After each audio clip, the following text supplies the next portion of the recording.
a return of the Harley, and it's back in the workshop for the rear fender work to be done, because even though the welded repair was done on that little bracket there, it did unfortunately only last about a week, because that horrible light on the back here weighs so much. It's actually caused both sides of the brackets to break. As you can see, one there, and nothing left of that one at all. So, as you can see, I've already started to take the thing apart. Seat and the bracket are already off. Already taken the horrible old brackets off and the indicators, cut all the cables because they all needed redoing anyway. Probably end up putting some solder sleeves on, or maybe going straight into the connector. We'll have to see how that works out. But very first thing that needs to be done is to sort out the chop that's been done on the back end. So that one there and that one there are two completely different lengths, and I could almost see it until I actually decided to measure it properly, and I found that there's an 8mm difference between the one on the left to the one on the right. So the one on the left is going to need some work to match it up, because I can't have one being longer than the other.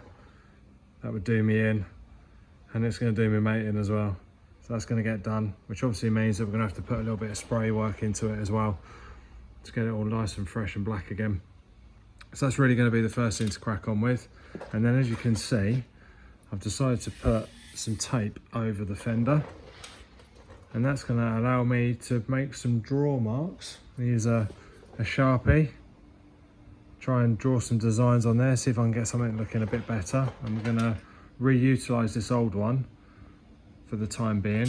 They're not going to get mounted up here anymore. They are going to be mounted on the center lug that sits just up here, which you can see on the plate in the middle. And we'll have some kind of thing down there to hold on to the new shaped mudguard. So nothing's really changed other than the back end. Everything's exactly the same as the last time you saw the video. Yeah, so here we go, onwards and upwards.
I'm sure they're going to be super bright.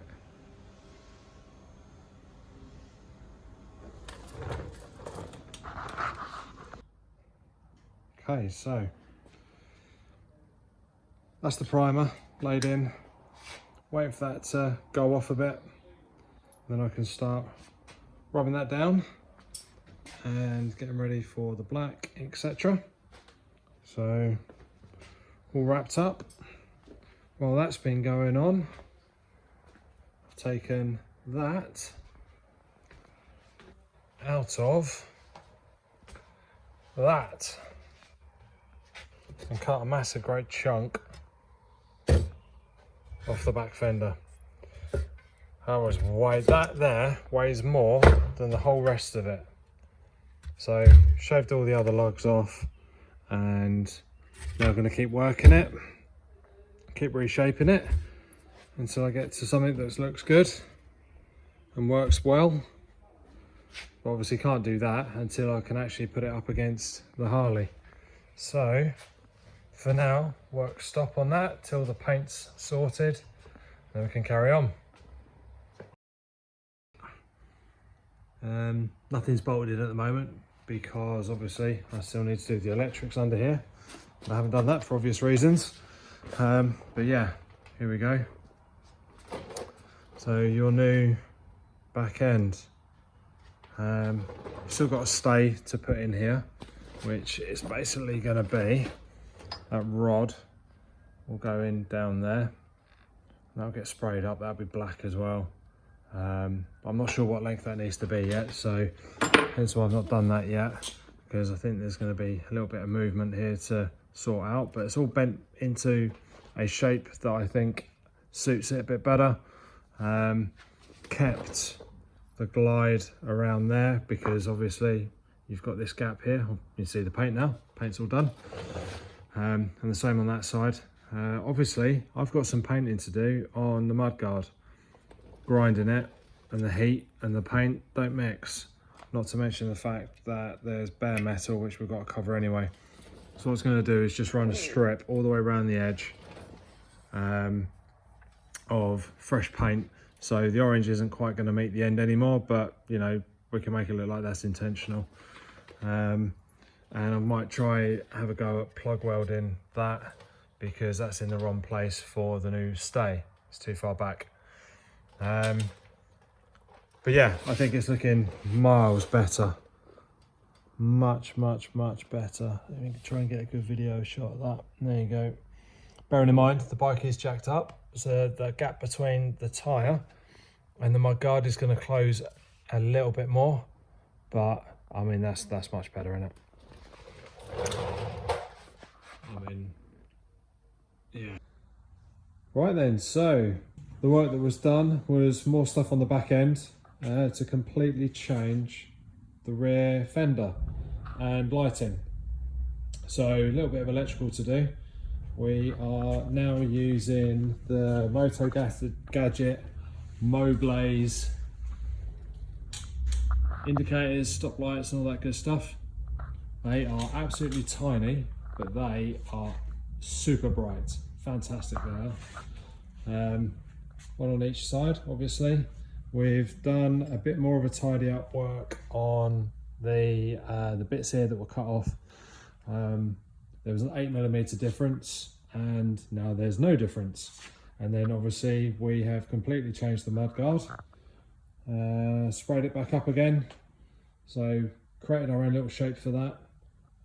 It's kind of a shorty, but kind of a, I don't know, sort of a lobster tail type shape to it, which we thought worked quite well. And there's a little stay in there as well, that goes directly onto the seat bracket. But yeah, anyway, much better, much meaner looking, and altogether much better looking Harley. So I phoned him up, told him about it, showed him some photos, showed him a video, and he says to me, excellent, right, onto the exhaust next. Okay then, so if you want to see me do the exhaust next, watch out for another drop on this Harley.